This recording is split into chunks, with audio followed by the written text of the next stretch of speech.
नमस्कार दोस्तों। तो आज की क्लास शुरू करते हैं। कल जो हमने पढ़ा था उसके बारे में थोड़ी सी डिस्कशन कर लेते हैं। कल मैंने जो पढ़ा था आपके सामने है। कल मैंने पढ़ा था माइनर सेक्टर के बारे में और मेजर सेक्टर के बारे में कि माइनर सेक्टर क्या होता है, मेजर सेक्टर क्या होता है, जिसे हम हिंदी में कहते हैं लघु तिर्यखंड या दीर्घ तिर्यखंड। तो आज आगे बढ़ते हैं। देखिए, आज जो हम लोग पढ़ेंगे वो सेगमेंट के बारे में पढ़ेंगे। आराम से समझते हैं। ये एक वृत्त हो गया। मैंने एक वृत्त ड्रॉ किया, एक सर्कल ड्रॉ किया। वृत्त का पहचान, उसका सेंटर। वृत्त में दो चीज़ें होंगी, एक केंद्र सेंटर और एक रेडियस। ठीक है। मैंने एक पॉइंट लिया ए, दूसरा पॉइंट लिया बी। इन दोनों पॉइंटों को मैंने मिलाया। ये देखिए, इन दोनों पॉइंटों को मैंने मिलाया। ये जो लाइन है, ये लाइन सेगमेंट है ए बी, जिसे हम कहेंगे ए बी। ये ए बी क्या कर रहा है, इस पूरे सर्कल को दो पार्ट में डिवाइड कर रहा है। एक बहुत बड़ा वाला पार्ट है और एक छोटा वाला पार्ट है। ठीक है। ये देखिए, ये एक पार्ट हो गया और एक पार्ट ये हो गया, बड़ा वाला पार्ट। ठीक है। तो ये जो ए बी लाइन है, इस लाइन की अगर बात करें, ये जो लाइन सेगमेंट है ए बी की अगर बात करें तो इसे हम कहेंगे कॉर्ड। क्या कहेंगे बेटा? कॉर्ड। अगर हिंदी में बात करें तो कहेंगे जीवा। ठीक है, आराम से समझिएगा। ये कॉर्ड हो गया, जीवा हो गया। फिर से अगर रफ में बात करें, यहाँ पर देखिए, ये मैंने एक सर्कल ड्रॉ किया। सर्कल का पहचान, उसका सेंटर। ठीक है। मैंने दो पॉइंट लिया ए और बी। ठीक है। ए बी को मैंने मिलाया। ये जो लाइन है जो पूरे सर्कल को दो अलग अलग पार्ट में डिवाइड कर दे रहा है, इस लाइन को हम कहेंगे कॉर्ड। ठीक है, या जीवा। ठीक है, अंग्रेजी में कहेंगे कॉर्ड, हिंदी में कहेंगे जीवा। ठीक है। अब देखिए, ये जो कॉर्ड है, या फिर यहां पर थोड़ी सी अलग से फिगर बना देते हैं ताकि आपको और अच्छे से समझ में आए। ये देखिए, यहां पर मैंने यहां पर एक छोटा सा वृत्त ड्रॉ किया। वृत्त का पहचान, सर्कल का पहचान, उसका सेंटर। मैंने एक पॉइंट लिया ए, दूसरा पॉइंट लिया बी, और मैंने इन दोनों पॉइंटों को मिलाया। ठीक है, यानी मैंने कॉर्ड ड्रॉ किया, मैंने एक जीवा खींचा, और उसका नाम क्या है? A B. ठीक है। और ए से बी तक अगर जाना हो, और अगर हम ये डिस्टेंस को लें तो आप कहेंगे कौन सा, क्या है ये है माइनर आर्क ए बी। कल ही मैंने पढ़ाया था आपको। तो ये माइनर आर्क ए बी है, और ये क्या है? कॉर्ड है। तो एक जीवा और एक माइनर आर्क, जिसको हम हिंदी में कहेंगे लघु चाप, इन दोनों के बीच का जो ये प्लेस है, ये जगह है, देख रहे हैं आप? ये जो जगह है, ये जो प्लेस है, ये जो स्पेस है, इसको हम कहते हैं सेगमेंट। क्या कहते हैं बेटा? सेगमेंट।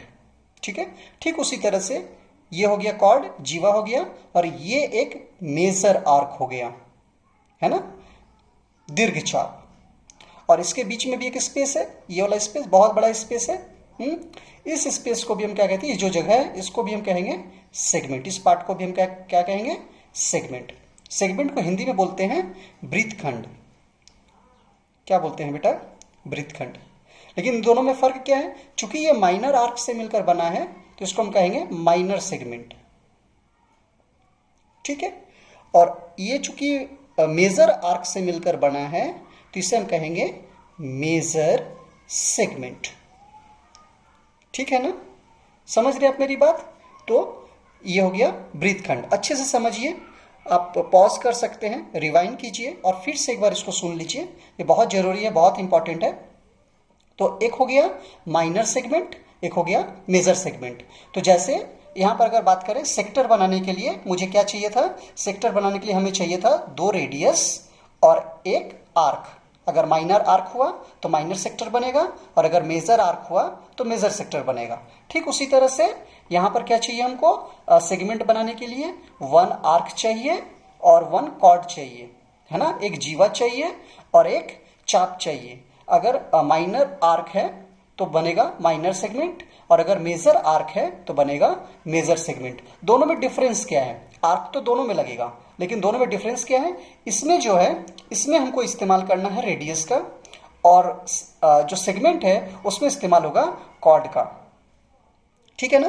पेन पेपर लेकर बैठें और जो जरूरी चीजें हैं, जो जरूरी पॉइंट्स है, जो जरूरी कॉन्सेप्ट है, उसको बेटा जरूर नोट करो। ठीक है ना। चलिए अब आगे बढ़ते हैं।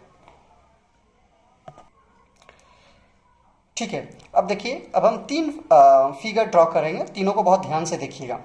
यहाँ पर ड्रॉ करते हैं।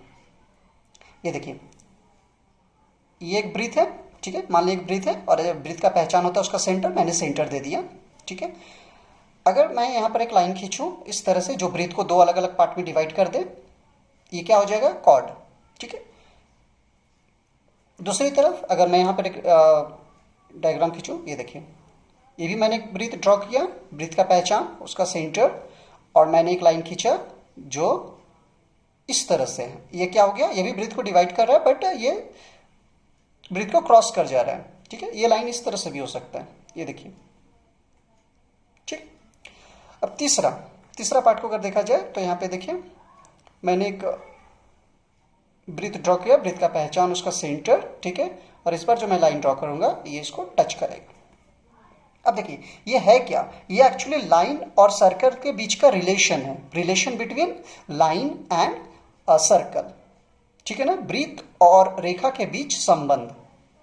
ठीक है, जरूरत पड़ने पर कॉपी में नोट कर लीजिएगा। ये क्या है, ये लाइन और सर्कल के बीच का रिलेशन है, एक तरह का ये क्या है, रिलेशन है, संबंध है। किसके किसके बीच, लाइन और सर्कल के बीच, लाइन और सर्कल के बीच। दिखाई दे रहा है। ठीक है, लाइन और सर्कल के बीच। तो इसके बात करते हैं। सबसे पहले यहाँ ये हो गया 1, ये है डायग्राम 2, और ये है फिगर नंबर 3। तो फिगर नंबर 1 में बात करते हैं। फिगर नंबर 1 में क्या है, ये कॉर्ड है। कॉर्ड मतलब ये लाइन सेगमेंट है, मतलब ये पार नहीं जाएगा, ये इधर नहीं आएगा, ये इस साइड नहीं आएगा। अगर इसका नाम दे ए बी, तो ये दो पॉइंट है। ठीक है, जो सर्कल को दो पार्ट में डिवाइड कर रहा है, तो ये हो गया लाइन सेगमेंट, ये एक कॉर्ड हो गया, इसे ये हो गया कॉर्ड। अच्छे से देखें, कॉन्सेप्ट का बात है। दूसरी तरफ यहां देखें, यहां पे लाइन क्या कर रहा है, दो पॉइंट को टच करते हुए लाइन क्रॉस कर जा रहा है। ठीक है, यहां पर देखिए, इस तरह से भी खींचा जा सकता है। इसे हम कहते हैं सीकेंट, सीकेंट, टी सीकेंट। ठीक है, और यहां पे देखिए, यहां पे लाइन क्या कर रहा है, सर्कल को सिर्फ वन पॉइंट पे टच कर रहा है, इसको कहते हैं टेंजेंट। ठीक है, इसे तो हिंदी में कहेंगे जीवा।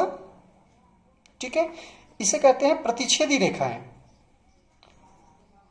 प्रतिच्छेद रेखाएं या प्रतिच्छेद रेखा, और इसे कहेंगे स्पर्श रेखा हिंदी में। ठीक है, तो तीन तरह की रेखाएं होती है। लगे हाथ हम आपको एक बात और बता दें, जैसे ये जीवा है, तो अगर हम यहां से एक लाइन ड्रॉ करें, ये यहां से खींचें, तो ये भी एक कॉर्ड हो जाएगा, यहाँ से भी कॉर्ड हो जाएगा, ये भी कॉर्ड हो जाएगा, ये भी कॉर्ड हो जाएगा। बोलने का मतलब क्या, अगर ये जो लाइन हम ड्रॉ किए हैं, खींचे हैं, जो सर्कल को दो पॉइंट पर कट कर रहा है, ये लाइन तो ऐसे हम ऐसे भी खींच सकते हैं, हम ऐसे भी खींच सकते हैं, हम ऐसे भी खींच सकते हैं। ठीक है ना।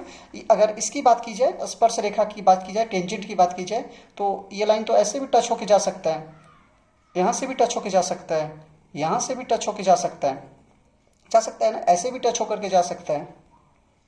ठीक है, वन पॉइंट पे टच करना है सिर्फ, तो टच होकर के जा सकता है। मोरल ऑफ द स्टोरी क्या है, मोरल ऑफ द स्टोरी है, थोड़ा सा पेपर को आगे करेंगे, दिखाई दे रहा है ना आपको। ठीक है, मोरल ऑफ द स्टोरी क्या है कि अ सर्कल कैन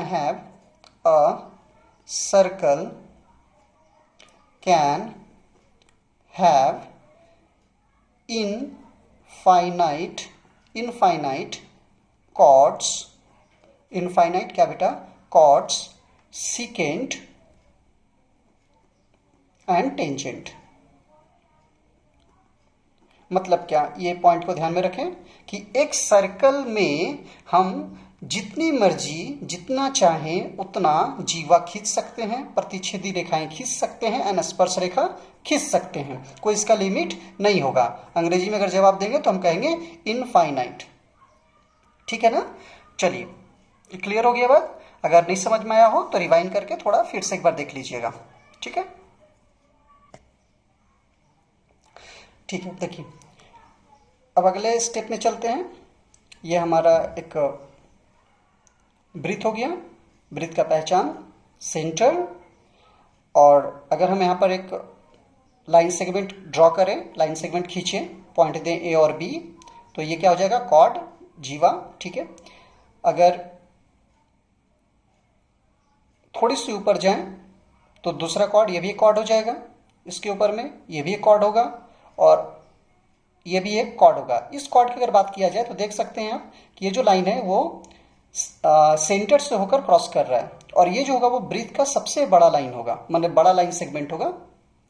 ठीक है ना, ये सब ब्रीथ की जो सबसे बड़ी रेखाखंड होगी यही होगी। अगर इसका नाम दें हम पी क्यू। ठीक है, तो ये भी एक तरह का कॉर्ड ही है। क्यों? क्योंकि ये तो सर्कल को दो पार्ट में डिवाइड कर रहा है ना, कॉर्ड है। लेकिन इस लाइन को कहा जाता है डायामीटर, डायामीटर, जिसको हिंदी में बोलते हैं व्यास, सॉरी व्यास, डायामीटर। ठीक है, तो डायामीटर भी क्या है, एक कॉर्ड है, लेकिन वो पूरे ब्रीथ का, पूरे सर्कल का सबसे लॉन्गेस्ट कॉर्ड है, सबसे बड़ी जीवा है।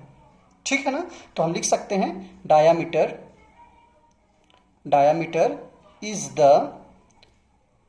Longest chord.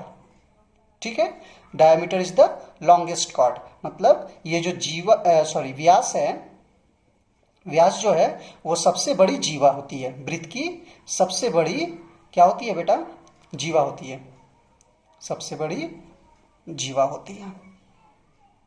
ठीक है, तो डायामीटर समझ में आ गया, कॉर्ड समझ में आ गया, और आपको यहाँ पर सीकेंट समझ में आ गया, टेंजेंट समझ में आ गया। मैंने आपको आज ब्रीथखंड बता दिया।